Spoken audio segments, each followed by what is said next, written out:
Kisah kembali berlanjut. Huang masih di toko batu kasar dari Pagan bersama Zhuang. Dia menanyakan keaslian batu itu karena kawah batu dari Pagan tidak ditambang lagi. Lalu Zhuang mengecek batu-batu itu dengan mata dewanya. Dia melihat hingga ke dalam salah satu batu itu. Zhuang menyarankan untuk membeli batu yang satu itu. Setelah itu mereka memotongnya dan benar batu itu mengandung giok. Nona Yue dan Xiao terlihat kesal karena itu. Sementara itu, Nona Qin mengingatkan bahwa polisi telah mempunyai foto bawahannya yang sedang memakai mobil milik keluarga Xu. Tapi ternyata itu memang sengaja dilakukan agar keluarga Xu mendapat masalah karena keluarga Xu pesaing besar batu mulia dari Nona Qin. Lalu dia menyuruh bawahannya untuk pergi ke luar negeri dan bersembunyi seperti para koruptor yang bebas lalu lalang ke luar negeri. Paman Xu terlihat kecewa atas kejadian yang terjadi di Emporium. Paman Xu mengingatkan tentang lelang buta yang akan dilakukan. Xiao sudah mengatur hanya tamu undangan yang datang. Pengecer tidak bisa masuk. Paman Xu juga mengingatkan untuk berhati-hati dengan Nona Qin. Lalu Nona Qin mendapatkan kartu undangan. Huang, Zhuang sedang kongkow bersama Mia dan Jia. Huang menyombongkan diri karena berhasil mendapatkan batu yang berkualitas bagus. Namun, Jia tetap memuji itu semua karena Zhuang. Jia mengomel karena Zhuang sangat dingin. Lalu Zhuang pergi. Kemudian Mia juga pergi.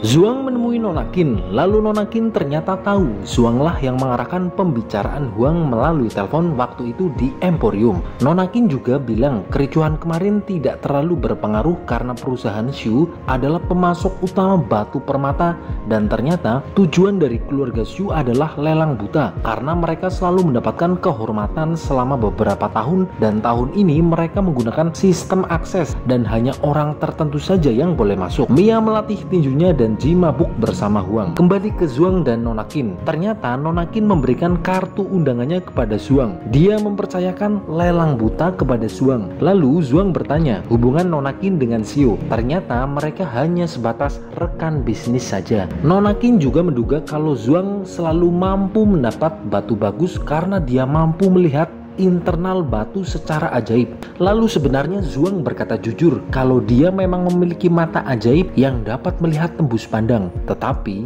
Nona Qin tidak percaya. Nampaknya Mia dan Jia menyimpan perasaan spesial kepada Zhuangri.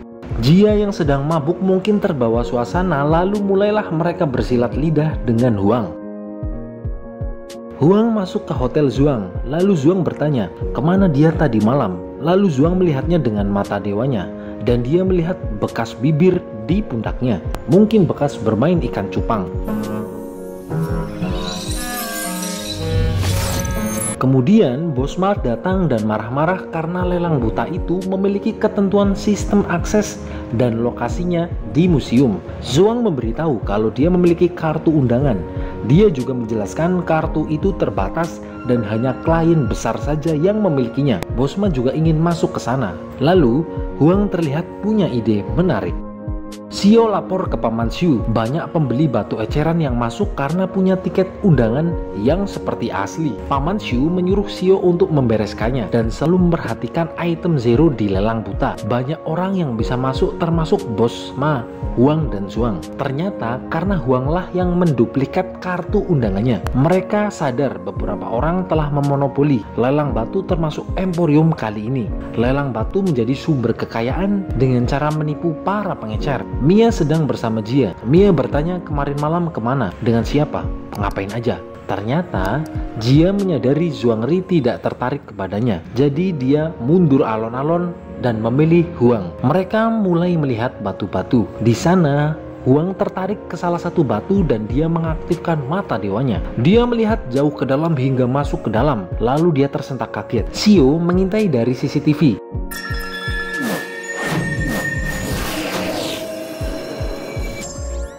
Dia tahu kalau Zhuangri datang ke pelelangan dan mereka curiga karena tindakannya. Xiao melaporkan ke pamannya kalau Huang yang telah memperbanyak tiket. Xiao bilang setiap ada Zhuang maka akan ada masalah. Beda dengan Xiao yang gampang marah dan tidak berpikiran panjang. Paman Xu seorang pemikir yang memiliki taktik. Jadi dia mengundang Zhuang untuk minum teh bersamanya. Paman Xu bilang kalau ingin mempelajari musuh maka harus mendekatkan diri dan menjadikannya teman. Xiao juga menghubungi Peng Wei, satpamnya kemarin yang diperintah untuk membumi hanguskan Zhuang. Paman Shu bersama Zhuang. Paman Shu mengajak Zhuang untuk berkolaborasi dan menjadi aliansi perhiasan Shu dan menjadikannya terkenal serta kaya raya. Zhuang menjawab, dia tidak punya gambaran sebesar itu dan dia tidak mencari ketenaran dan kekayaan. Apa yang dia miliki saat ini sudah cukup. Paman Shu mengancam apakah Zhuang akan menantang dalam emporium pada lelang buta nanti. Zhuang berkata, silahkan tangkap saya, dan lalu Zhuang pergi. Xiao sedang memarahi Peng yang gagal agar Zhuang tidak terlihat di publik. Lalu polisi Mia mendengar di sana. Xiao mengancam akan menyelakai keluarga Peng dan dia harus menyelesaikan tugasnya. Zhuang sedang berjalan sendiri, lalu tiba-tiba dia bertemu dengan Peng. Apakah yang akan terjadi? Kemudian Peng menghajar Zhuang. Ketika akan melanjutkan pukulannya, Peng bilang bahwa dia meminta buku catatan milik Zhuang. Polisi Mia datang menolong, lalu dia berkelahi dengan Peng.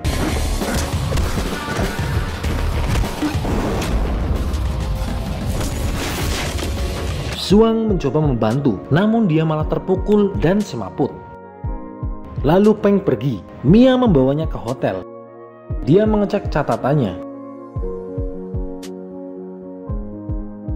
Ketika Zhuang akan jatuh dari ranjangnya, Mia mencoba menolong dan terjadilah kikuk-kikuk. Huang yang sedang makan sate kerang melihatnya, lalu dia pergi. Peng melaporkan dia belum berhasil. Zhuang siuman dan Huang meledeknya, namun dia tidak menyadari apa yang terjadi kemarin. Kemudian mereka kongko bersama. Mai terlihat malu-malu. Dia bilang kemarin dipukul hingga semaput. Zhuang bilang dia tahu orang itu adalah satpam di perusahaan Shu, jadi seharusnya dia tidak memukul Zhuang. Mia bilang Zhuang beruntung hanya semaput karena Peng adalah ahli gulat dan ternyata keluarganya sedang sakit dan butuh biaya besar sehingga dia menerima tawaran dari Xiao. Mia bertanya kenapa Shu melakukan itu semua. Zhuang kemudian menjelaskan karena dia menggagalkan rencananya dan tidak mau diajak kerja sama. Mereka hanya memanipulasi penjualan. Lalu Mia melaporkan ke atasannya kalau emporium itu sebenarnya adalah alat untuk memonopoli perdagangan perhiasan batu mulia.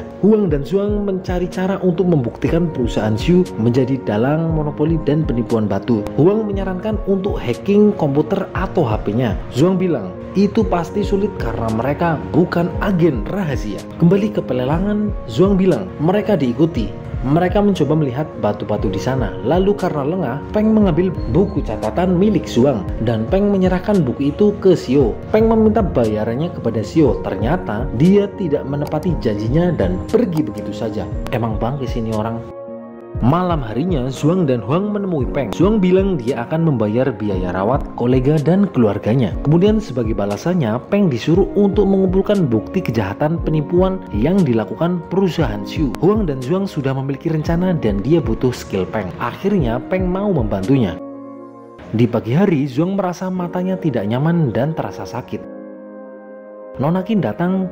Dia bertanya tentang obrolan yang dilakukan dengan Paman Shu. Zhuang sedikit oleng, kemudian Nona Qin menyarankan jika tugasnya berat, ya bolehlah berhenti saja. Namun Zhuang tetap kekeh akan melakukannya demi membantu orang lain. Wow, cuak. Mia diberikan izin untuk melakukan investigasi kepada keluarga Shu untuk mendapatkan bukti. Lelang buta akan dimulai. Kakek Gu Nona Qin juga datang. Peng kembali meminta uang ke Mr. Shu, namun Shu malah mengumpat dengan membawa kebun binatang ke mulutnya. Lalu Huang yang menyamar mengambil handphone milik Xiao dan dia pergi. Huang masuk ke ruangan Mr. Shu dan meretas laptop dan HP milik Xiao. Penawaran lelang buta berlangsung. Peng datang dan berjaga-jaga. Kakek Gu bilang emporium kali ini harganya lebih tinggi dibandingkan tahun lalu. Xiao menyadari sesuatu. Harga di panel berubah. Lalu dia menyuruh asistennya untuk mengeceknya dan Xiao menyadari ponselnya ternyata sudah hilang. Kemudian Zhuang juga menyusulnya keluar. Kali ini Bosma mendapatkan penawaran lagi. Proses hacking masih loading dan Xiao sedang menuju ke sana. Zhuang mencoba mengulur waktu. Dia menanyakan buku catatannya dan menyajikan daftar harga sesuai dengan apa yang di buku catatan milik Zhuang. Xiao hanya tertawa dan menegaskan dialah yang memegang aturan permainan. Kemudian Xiao masuk ke ruangannya dan menemukan ponselnya di sofa. Peng dan Huang bersembunyi di ruangan. Namun apes, Huang membuat suara. Beruntung Xiao kembali ke tempat penawaran. Xiao marah kenapa Bosma bisa menawar batu yang ada padahal daftar sudah dimanipulasi. Bosma terlihat senang dan Zhuang bilang ke Bosma kalau dia sudah merubah semua daftar penawarannya dan Bosma mendapatkan banyak penawaran. Mia datang ke kantor polisi Pingzhou. Di sana ada laporan anonim yang dibuat oleh Huang yang melaporkan perusahaan Xu. Lalu Zhuang memakai mata dewanya untuk melihat sebuah batu di dalamnya. Dia melihat giok merah.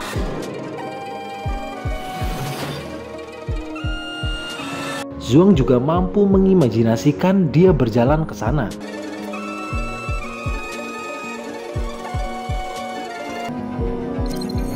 Lalu dia menyuruh Shiner untuk memotong batu itu sesuai garis yang dibuat oleh Zhuang. Proses pemotongan dimulai. Kemudian scene berpindah. Zhuang bertemu dengan Mia dan Mia tahu kalau pesan anonim yang dikirim adalah milik Zhuang. Kemudian Zhuang pergi.